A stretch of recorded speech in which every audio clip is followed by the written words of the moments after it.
My lover got out of bed and went to his adjoining hotel room to get ready for the day. We always booked 2 adjoining rooms with a connecting door to avoid suspicion. It wouldn't be good if our affair was discovered. I was Dan's executive assistant, and we had worked together for over 2 years, being lovers for most of that time. Due to my role, we often traveled together across the country for meetings and conferences, giving us plenty of time together without raising eyebrows. I was married, and my husband stayed at home.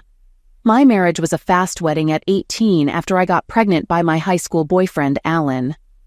When our parents found out, mine wanted me to adopt the baby, but his parents insisted we keep her and offered their help. Alan supported me through the pregnancy despite the judgment from others. After a difficult labor, we welcomed our daughter, Lauren, 2 days after my 19th birthday, and decided to keep her. My parents nearly disowned me, so we moved in with Alan's parents, who helped raise Lauren. After graduating, we both got jobs, married in a simple ceremony, and moved into a small house. Our plans for university were postponed when we had another daughter, Emma. Over the next decade, with hard work and support, we both earned university degrees while working part-time and raising our daughters. Alan was very close to the girls, but my relationship with them was strained. We often fought, and I sometimes resented them, blaming them for the life I had to give up.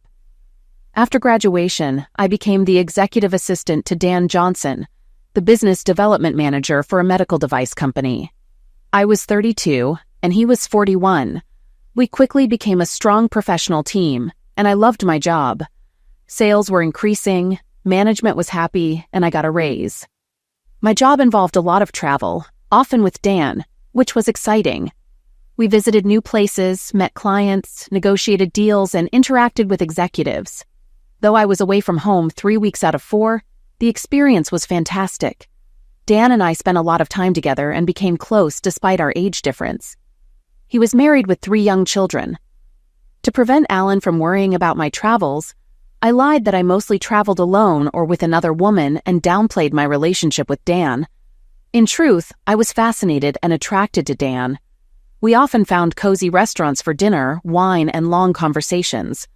About 6 months in, after landing a big sales order, we celebrated with a special dinner and champagne.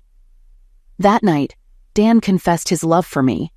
My heart raced, and after a moment of hesitation, I followed him to his room. We spent the night together. The next morning, I felt guilty but justified it as an experience I deserved since I hadn't had the chance to explore relationships when I was younger. I also realized I had forgotten Emma's 11th birthday the night before.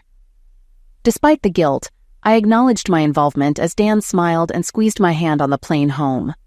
When I got home, the guilt hit me again. Alan was happy to see me after a week away, but I avoided his hugs and kisses. That night, I declined his advances, claiming I was tired, though I was also sore from being with Dan. It was the first time I had ever turned Alan down. Our affair, which began 18 months ago, continued non-stop. Over time, I got over the guilt and hid my secret from Alan, emotionally disconnecting from him and our girls.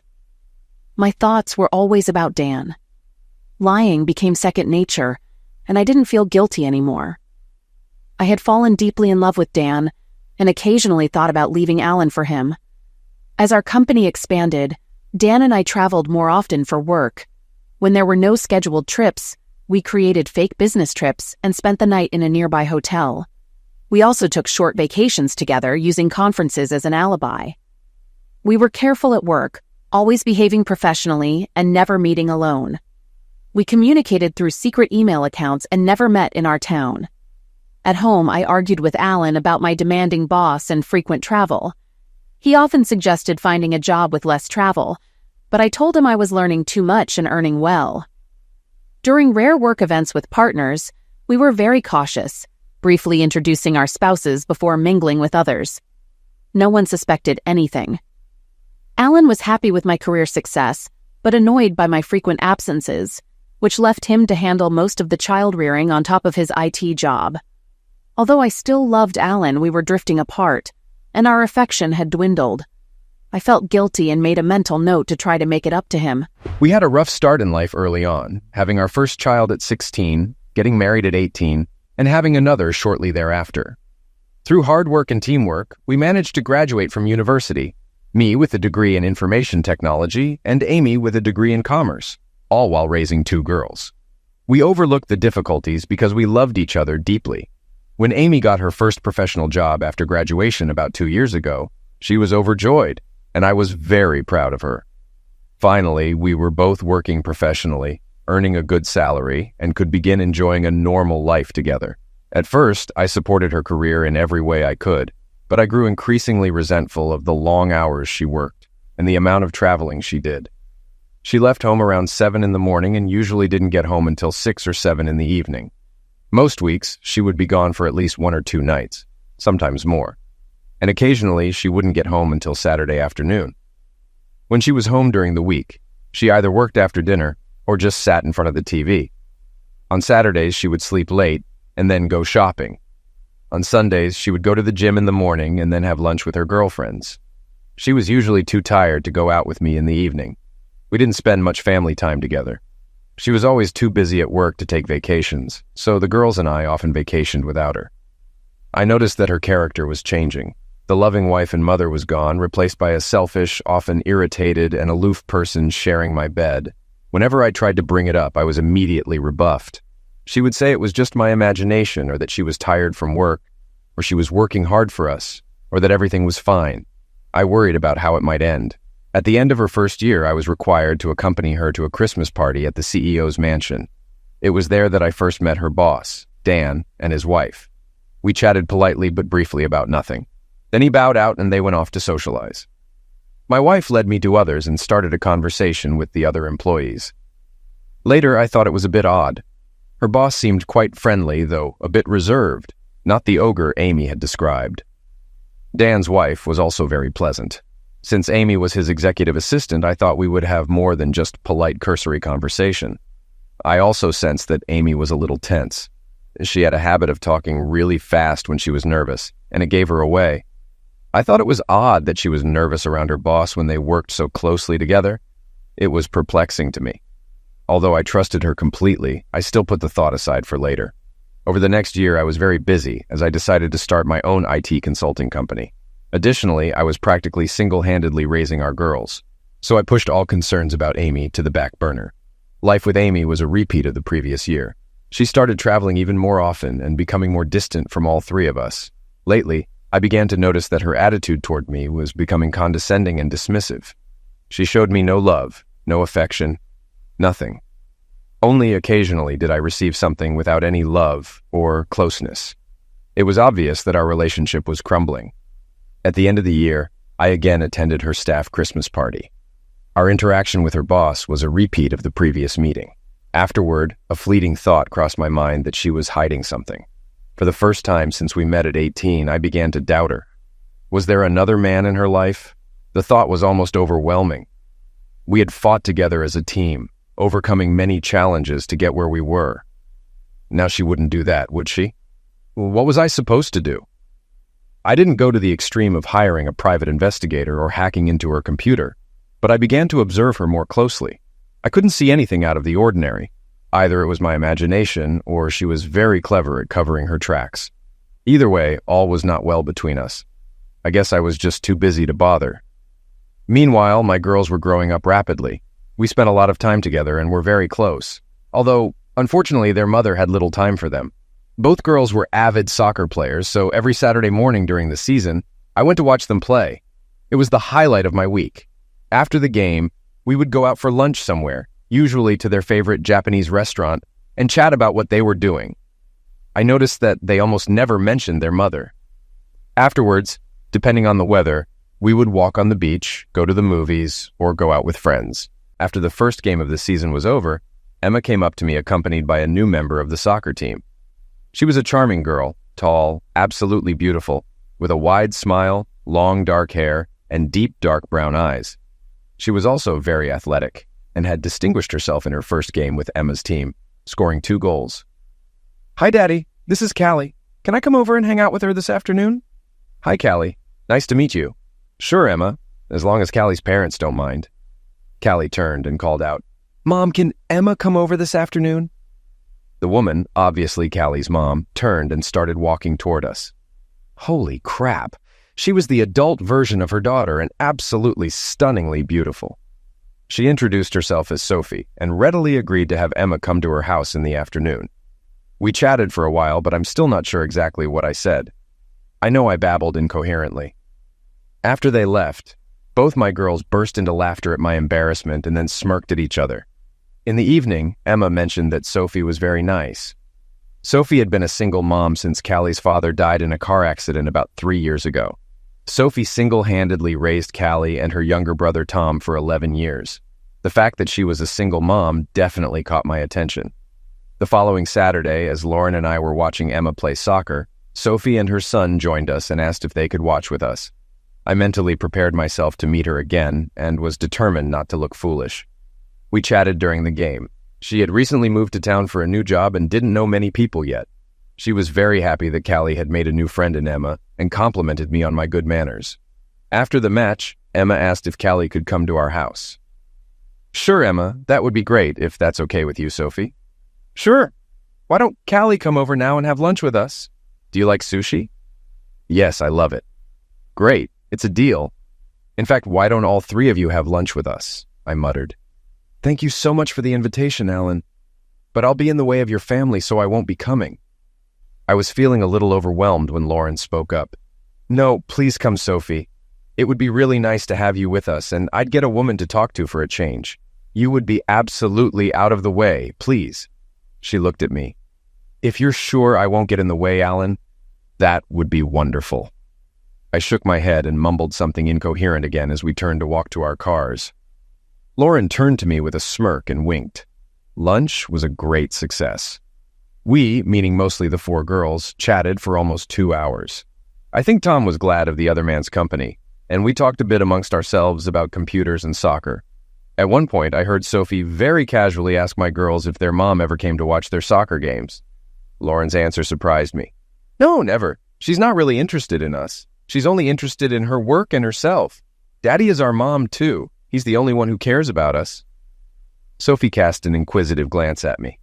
During the rest of the soccer season, we got into the habit of having lunch together after every game. Emma and Callie became close friends and alternated between our houses after the game and sometimes after school. Sometimes Tom would come over with his sister too, but more often than not, he wanted to spend time with me. We often fiddled with computers, kicked a ball around, or rode bikes. I also noticed that Lauren often stopped by Sophie's house, and the two of them would sometimes go shopping and then stop for coffee and a chat. I noticed that my girls never mentioned Sophie to their mother, and neither did I. Sophie and I were becoming firm friends too. Since I was pretty much a single parent like her, it was much easier for us to help each other with parenting. After soccer season ended, we were increasingly alone with the kids on Saturdays when they went on their own field trips or to visit friends. When my wife wasn't usually around, I was pretty much free. So increasingly, Sophie and I spent that time in each other's company, walking, eating lunch, or watching movies. I looked forward to our meetings more and more and realized that I had fallen in love with her. Despite this, we never crossed the line of friendship. One day, over a cup of coffee with Sophie, I told her that I appreciated her spending time with Lauren. "You know she's never quiet about you when she gets home. Sophie this, Sophie that," I laughed. "Well, and Tom is never quiet about you when he comes to see you. Alan this, Alan that," she laughed back. "Seriously, he needs a male figure in his life, so I appreciate you spending time with him." Then she suddenly said, "Forgive me for being blunt, Alan, but it seems pretty obvious that all is not well between you and your wife." We never discussed Amy. Carefully avoiding the subject, I sat in silence for about 30 seconds. It was a question I had long pushed to the back of my mind and avoided discussing. The truth is, Sophie, if it weren't for the girls, I'd probably be long gone. Things have been really bad for a few years now. I've tried to talk to her many times, but I've hit a brick wall. Our marriage was hard from the beginning. I think Lauren told you about how Amy and I got married. Yes, and she blames herself a bit for putting you in that situation. I know it's crazy, and I tell her it's not her fault in the slightest. That opened the floodgates for me. I spent the next hour pouring out all my sorrows on Sophie. At the end, she came over and gave me a big hug. It was my first real female hug in forever. "I'm here for you whenever you need me, Alan. You know that." I only hugged her tighter and didn't let her go. Soon another year was over, and the annual Christmas party for Amy's co-workers came around again. My reacquaintance with her boss was very similar to the previous 2 years. This time, I was on high alert. Although Amy and her boss seemed much more at ease than before, something was not right. I had a definite suspicion about these two. Toward the end of the evening, Amy excused herself to go to the bathroom. After a minute, I looked over and realized that her boss was also nonchalantly heading upstairs. I decided to follow her and went upstairs looking for her. She wasn't in the bathroom, so I looked all around the huge house and was about to pass the ajar bedroom door when I heard my wife's voice inside. "Merry Christmas, dear," a male voice replied. "Merry Christmas, my love." I peeked through the crack of the door and saw Amy and her boss kissing passionately with their arms wrapped around each other. I quickly backed away in shock. I went downstairs pondering what to do. I was beyond angry, feeling just dead inside. I don't have a temper, so instead of an immediate confrontation, I calmed myself and decided to investigate and make a plan first. Amy returned shortly afterward, a little out of breath, and spent the rest of the evening pretending to be my loving wife. I, on the other hand, pretended that nothing had happened. By New Year's Eve, working while Amy slept, I hacked into her phone and laptop. Amy should have known better. Keeping evidence on your personal computer, even if it's well hidden, isn't very smart when your husband's occupation is computer hacking. My worst fears were realized. There was a trail of evidence in her work, personal, and secret email accounts. Amy was in a long-term affair with her boss that began over 2 years ago. I also discovered photos and videos showing the depth of her betrayal. From their email correspondence, I realized that Amy and Dan had even discussed leaving their partners to be together. She seemed interested, but her lover was more cautious. I really was a clueless husband. I installed a covert surveillance program on her phone and laptop. I could remotely monitor her every electronic and physical move if I wanted to. My marriage was clearly over. Now I needed to retain custody of my daughters and protect my business and finances. In the new year, I consulted with a divorce attorney. She told me that divorces are no fault, so you can't sue for infidelity. However, in a child custody case, once the children turn 14, they have the right to decide which parent they want to live with after the marriage breaks up. She also came up with a strategy to protect my company from financial payouts. Emma would turn 14 in 6 months. Until then, I could tolerate living with Amy, and that gave me time to prepare. I had to keep everything a secret from Amy. I told Sophie what I had found out, and she cried. It was unexpected. I thought I should be the one most upset and in need of a hug. I held her for a while as she tearfully told me that her husband had been homicided while driving with his secretary. When she went through his belongings after his pass away, she discovered that they had been having an affair. This made his loss even more difficult. When she recovered, we talked more, and I told her about my plans to leave Amy. She grinned and encouraged me to put my plans into action. I first convinced my wife that since we were both making good money now, we should sell our small house and rent a bigger place. While we looked for our dream home, we would use the money from the sale to put a down payment on a new house. She readily agreed. Our house sold quickly and we rented another place nearby. I was a tenant on a lease for only 6 months. I was very sick of sharing a bed with Amy when she was home. When we moved into the rental house, I got a bad cold. I used that as an excuse to move into the spare room so I wouldn't have to sleep with her. I never moved back in, and she never commented on it. Maybe she didn't notice, or maybe she just liked it. Then I talked my father, whom I also confided in, into starting a new IT company that he himself owned. I was his only employee. I then closed my own company and started running my business through his company. Everything was going according to plan, until I ran into a very nervous and scared Lauren. Lauren was dating her first boyfriend, and I immediately thought she was pregnant, just like what happened to her mom. "Dad, this is hard for me to tell you, but Mom is having an affair with her boss." I was shocked that she knew, and was speechless for a moment. "Really? What makes you think that?" "Well, right after we moved, Emma and I went back to our old house to pick up some things she'd forgotten. Mom and her boss were there." "Well, that's a little weird, but it doesn't prove anything," I said. "I know about their affair, Lauren. I've known for a long time." "Then why don't you do something about this cheating woman? Emma saw her too." "Yes." I called out to Emma, who was hiding within earshot around the corner, and she bashfully entered the room. I hugged them both tightly. I knew how awful it was for them to see this, especially young Emma. "Can you both keep a very big secret?" They nodded. "I plan on leaving your mom soon. I'm just waiting until Emma turns 14 so you both can legally choose who to live with," they both shouted in unison. "It won't be easy to keep this secret, but until then we mustn't do anything to alert your mother." They smiled conspiratorially. Afterwards, I asked Sophie to have a chat with Lauren. She had her first boyfriend now, and I didn't want her to follow in her mother's footsteps. Fortunately, Amy didn't show up often, so we could tolerate her occasional presence and keep our secret. We enjoyed it even more when she wasn't home. Knowing that the end was near, we spent more and more time with Sophie and her 2 children, often having lunch at each other's houses or going out together. One Friday afternoon, when my wife was supposedly at a conference all weekend, but was actually with her boss at the hotel, Lauren said, "Daddy, I'm going to babysit for Sophie today." "Oh, really? What's she doing?" "Going to dinner with a guy at Brasserie Paris. You know that classy French restaurant in town?" I immediately felt real jealousy and tried unsuccessfully not to show it. My daughter looked at me with a pitying expression on her face. "She's going on a date with you, you idiot. It's about time you two went on a proper date. I've already made reservations, so call her now and ask her out properly," she said, holding out her phone to me. "What if she doesn't want to go on a date with me? We're just friends after all. I don't want her to feel awkward. How you ever managed to be smart enough to graduate from university is beyond me. Call her now." I called, and Sophie, judging by the sound of my voice, was absolutely thrilled and immediately agreed. Somehow I got the feeling that it wasn't a surprise. It took me 3 tries that night before my girls were satisfied that I was appropriately dressed for dinner. Just as I was about to leave, Callie and Tom walked in. In response to my perplexed look, Lauren said, "Oh, I forgot to tell you that they'll be spending the night here tonight, so don't worry about coming home late or not at all if you want." She smiled and handed me an already packed overnight bag. All of our children were obviously involved in a determined plot. When I arrived, Sophie met me at the door. "Oh my God, she looked absolutely amazing."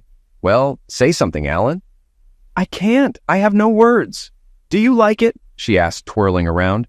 "Oh, much more than like it, Sophie. I had the best dinner of my life, and we had a wonderful time in each other's company." At the end of the evening, as we walked up to her front door, I said, "I know our children have arranged for me to stay the night, but you don't have to." She said, "Shh, I'm counting on you to stay," and led me inside and into her bedroom.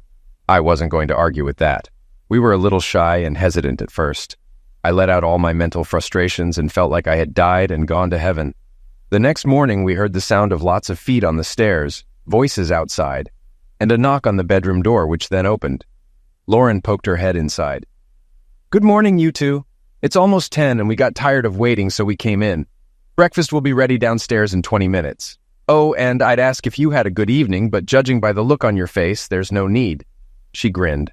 Laughter was heard outside the door and they all departed.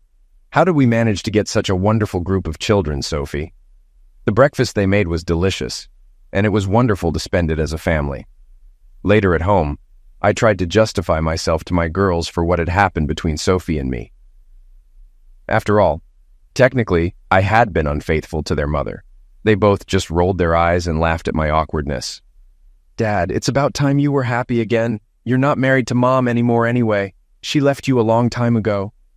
So what are all you co-conspirators up to?" "Actually, we're all in agreement. Emma and I need a mother and Callie and Tom need a father. You and Sophie are made for each other, so everyone wins."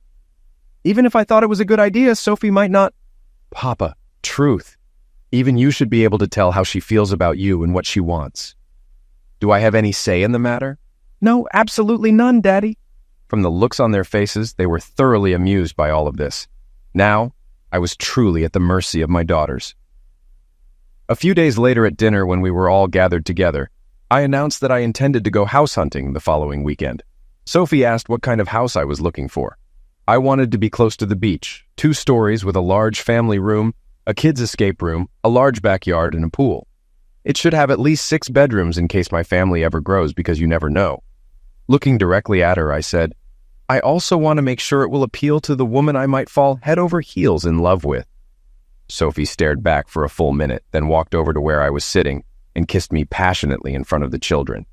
When we took a breath, they watched us in silence and then exploded with joy, dancing around us. I took that as a yes. After weeks of searching, we found the perfect place. We decided to buy it jointly. She used her husband's life insurance money, and I used the proceeds from the sale of my house as collateral.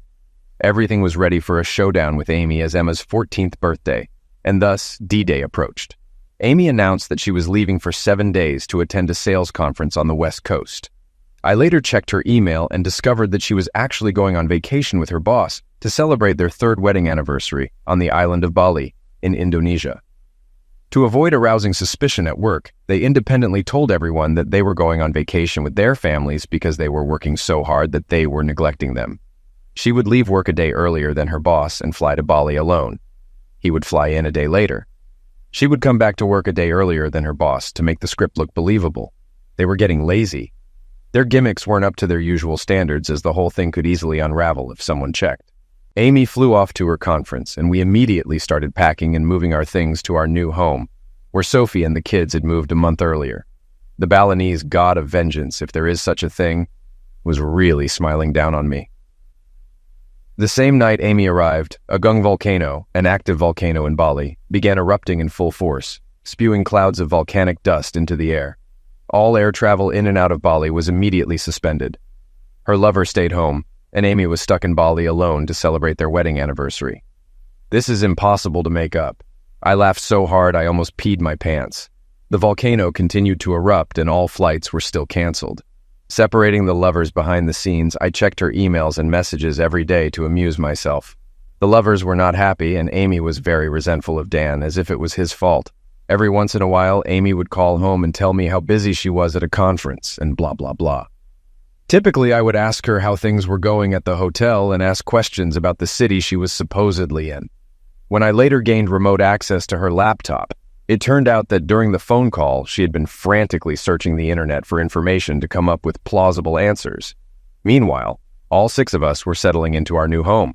I had my attorney file a separation document with the family court. I also obtained temporary custody of my girls from the court after filing their signed statements that they wanted to live with me. As the day of Amy's return approached, all flights were canceled, and I wondered how Amy would handle the situation. She called me one evening and told me that she had made a lot of connections with potential big sales leads at the conference, and her boss had asked her to follow up with them right away before she returned home. I could tell she was very nervous. It's also a good thing she didn't call on the video link, or I wouldn't have been able to contain myself. I just assured Amy that we were fine, and I understood. Another week went by, and she was still stuck in Bali. I saw frantic emails and texts between the 2 lovers. Her boss informed everyone at work that she had to extend her vacation due to a family emergency. Her boss also called me and deeply apologized for causing Amy to be away from home for so long. But it was a big opportunity vital to the company, blah, blah, blah. I waited for his call and was ready to answer, like a dutiful husband to an important working wife. I assured him that I was fine and understood. I then innocently asked him where Amy was going. He began to quickly think of places. I read Amy his letter, letting her know where she needed to be. My strategy, of course, was to make her squirm and plant the seeds of doubt in her mind that she had been discovered. I kept assuring my wife when she called that I understood everything, but kept asking her about interesting places in the cities where she was staying. I knew she had researched everything beforehand, so I always asked her a few unexpected trick questions and enjoyed her attempts to give herself away. I was just playing dumb. During one call, I said, "Hey, Amy, did you read about those poor people who are stranded in Bali and can't get home because of the volcano?" There was a moment of silence. Then she replied, "Oh, yeah, but I didn't pay much attention to it on the news. One of my coworkers was stuck there for 2 weeks. Do you remember Paul Howard and his wife? We met them about 6 months ago." "Oh, yes. We're working on a project together, and he has to do his part of the work remotely via the internet from his hotel in Nusa Dua. At least the Grand Hyatt isn't a bad place to be stuck." Amy's squeak was heard on the line. Sure enough, it was the hotel she was staying at. Paul hadn't even been to Bali, but she didn't know that. Immediately after the call, she'd moved to a cheap hotel on the other side of the island. She must have prayed she could get away with it. Of course, my 5 girls and son thought the whole farce was hilarious. Yes, Sophie's children were mine now. Finally, after almost 3 weeks, the volcano stopped erupting and flights from Bali resumed. Amy called me to tell me that her work was over and she would be back on Friday afternoon. I was waiting for her at the airport at our rented and now vacant house. I'd planned this meeting very carefully. When she walked in, I was sitting at the kitchen table with 2 glasses and a bottle of wine. She looked tired and very nervous. Oddly enough, for someone who had been on a business trip for 3 weeks, she had a deep tan. I didn't bother with the usual kiss on the cheek. Wow, you got a great tan on your business trip. Did you even have time to do anything? She babbled something, blushing. Sit down and have a glass of wine with me. I poured wine into my glass and took a sip. Alan, I'm tired. I just want to go upstairs, take a shower, and rest before dinner. I'm sorry, but we have something to discuss and it can't wait, so please sit down. The girls are staying the night at a friend's house, so we won't be disturbed. The look on Amy's face expressed genuine fear. She thought her game was finally over and I was about to lower the boom, but she didn't know how to handle it. She reluctantly sat down and I poured her a glass. I'd rehearsed this speech many times and honed the apologetic face. You know things haven't been smooth between us for a long time, Amy. Do you know why? She looked startled and only mumbled a no. I'm sorry to have to tell you this, Amy, but I can't sugarcoat it. The truth is that I've met another woman. I love her and I want to be with her. That's why I've decided to leave you to be with her. A sudden shock struck her, and the frightened expression on her face was replaced by wordless rage. I continued, still apologizing. I didn't mean for this to happen. It's just that you were away so often and I got lonely. How dare you do this to me, Alan? After all I've done for you.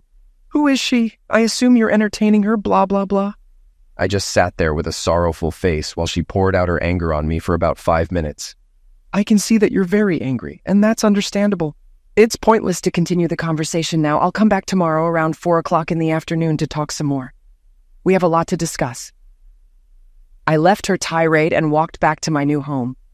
A string of angry text messages and voicemails followed me, but I didn't bother to respond. Back home, everyone was wondering how it went. My response, even better than expected. For dinner, we had pizza and watched a movie together. The girls turned off their phones to avoid communicating with their mother, even though I made it clear to them that they could not cut off contact with her. Why didn't I attack her for her cheating? Because it would have hurt her so much more that way. That night, Sophie and I made tender love, and all my anxiety and tension just melted away. Amy who?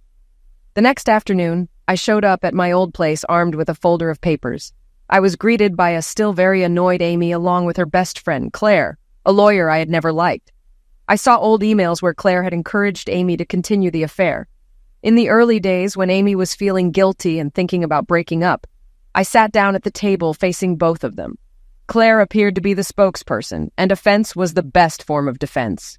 She proceeded to tell me at length what a prick I was and what a wonderful wife and mother Amy was, how I had taken advantage of her while she was away and worked so hard for the family, how I should beg her to come back.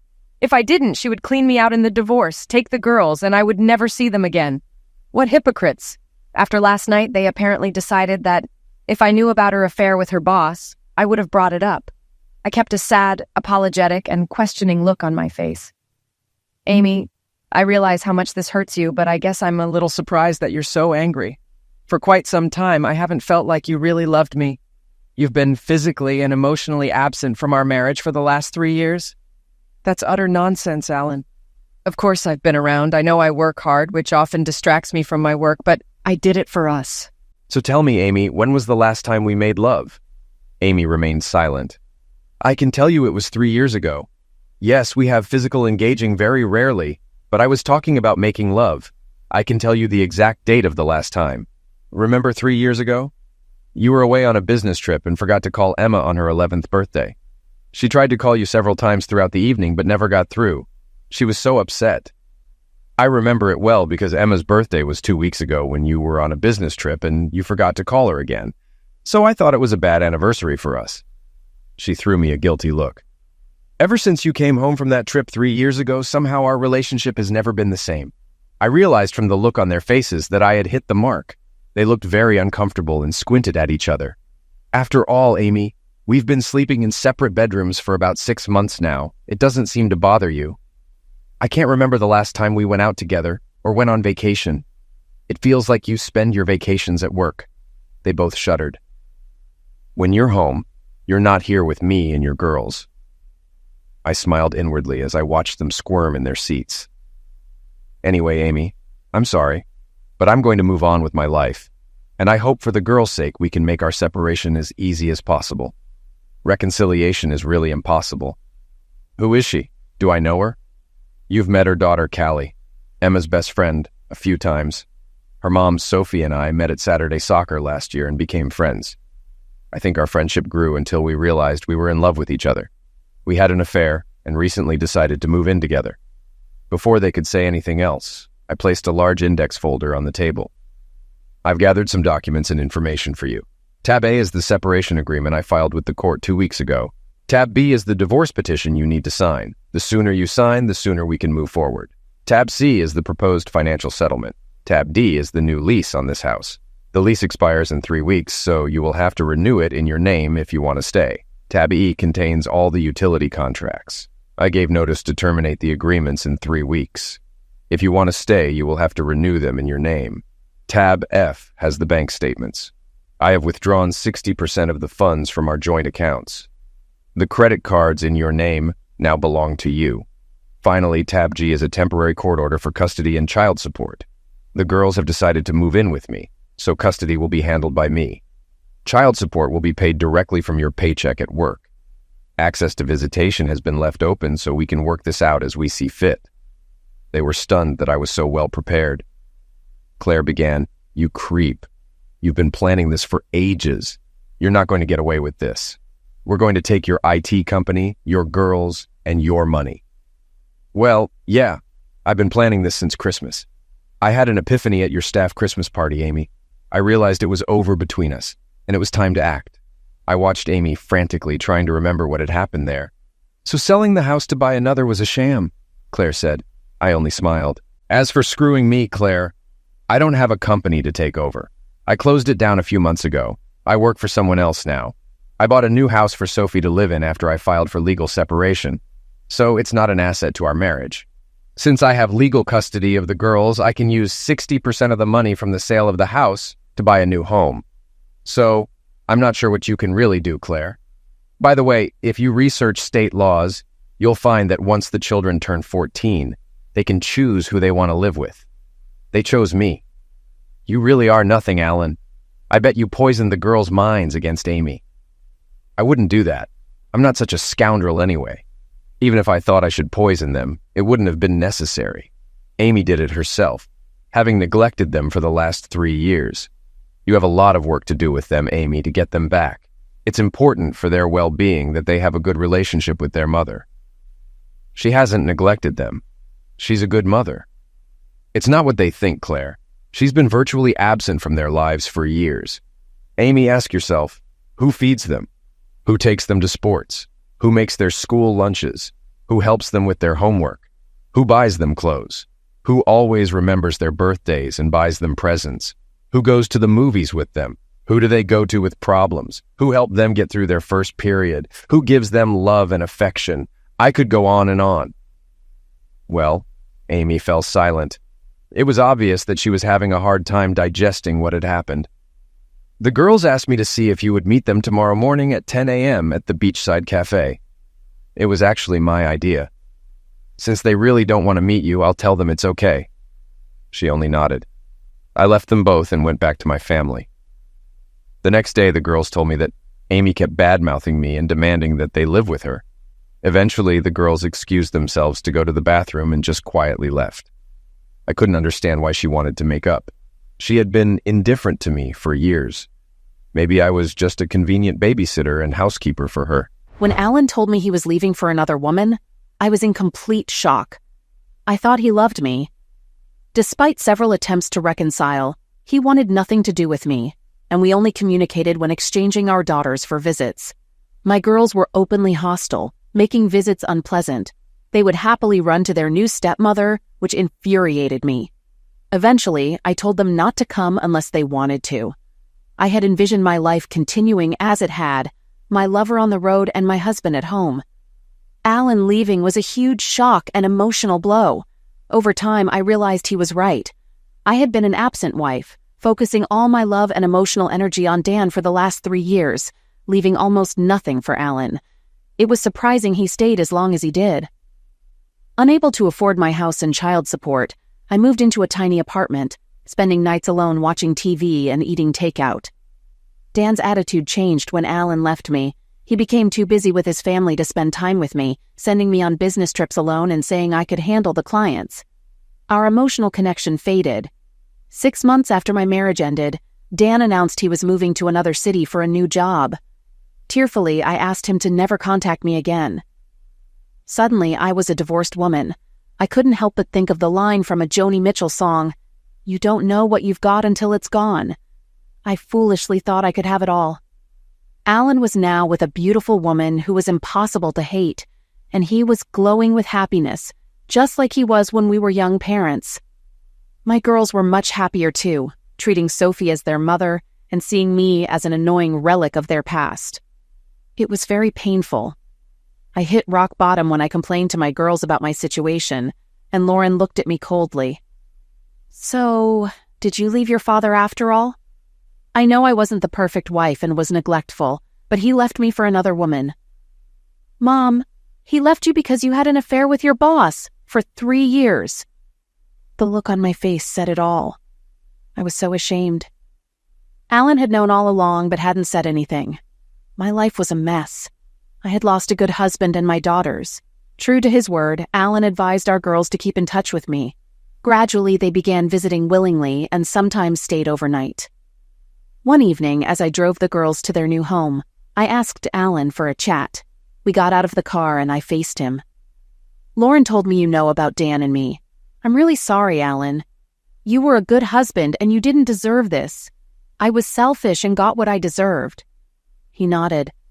"Why didn't you tell me you knew, Alan? Maybe you could have stopped me in time." By the time I found out, it was too late. "When did you find out?" "I caught you with your boss at the office Christmas party last year.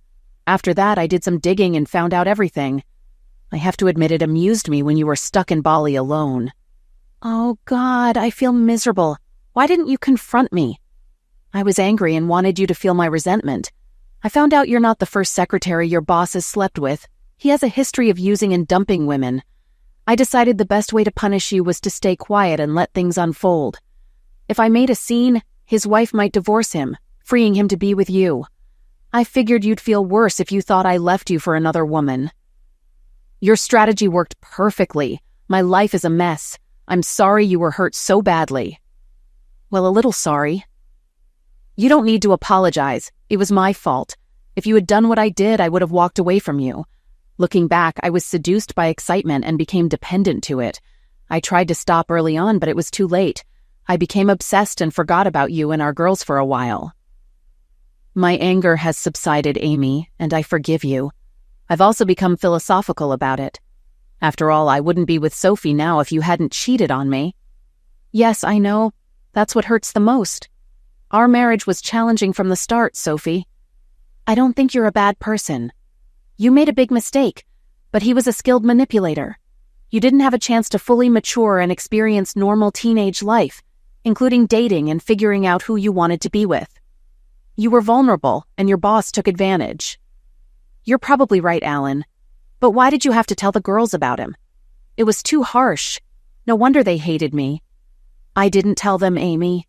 They found out themselves." "What?"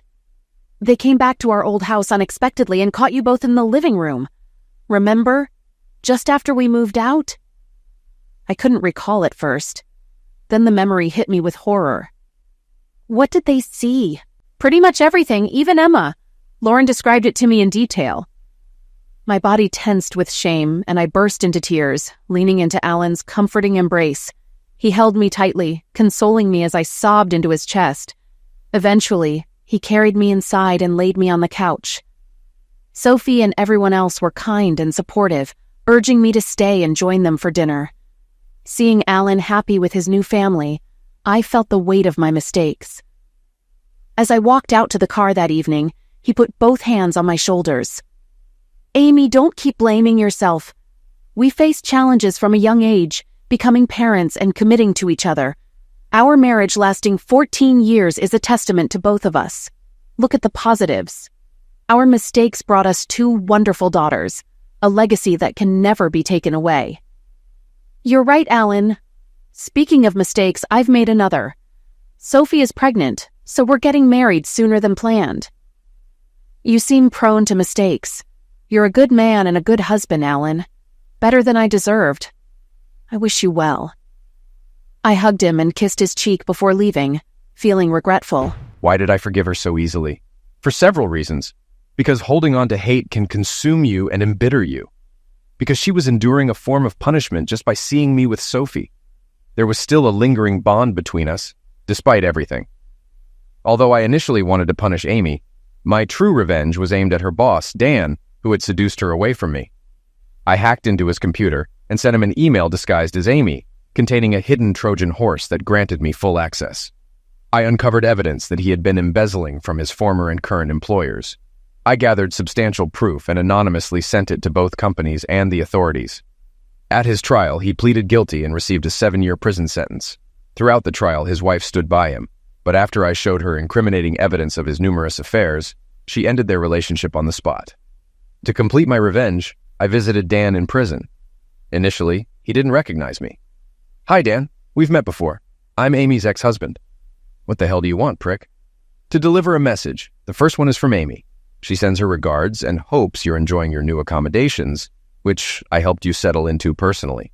"What?" "You really should have hired professionals to encrypt your computer. It took me only 15 minutes to unlock everything after I hacked into it. I couldn't resist forwarding it all to the police." After he finished cursing at me, I continued. "Also, I hope you don't mind, but I paid a visit to your wife and showed her all those compromising photos and videos I've found of you and your mistresses. Needless to say, she was livid. She insisted on getting even, and I couldn't refuse. I don't understand why she wasn't enough for you. Nonsense. She wanted me to show you these."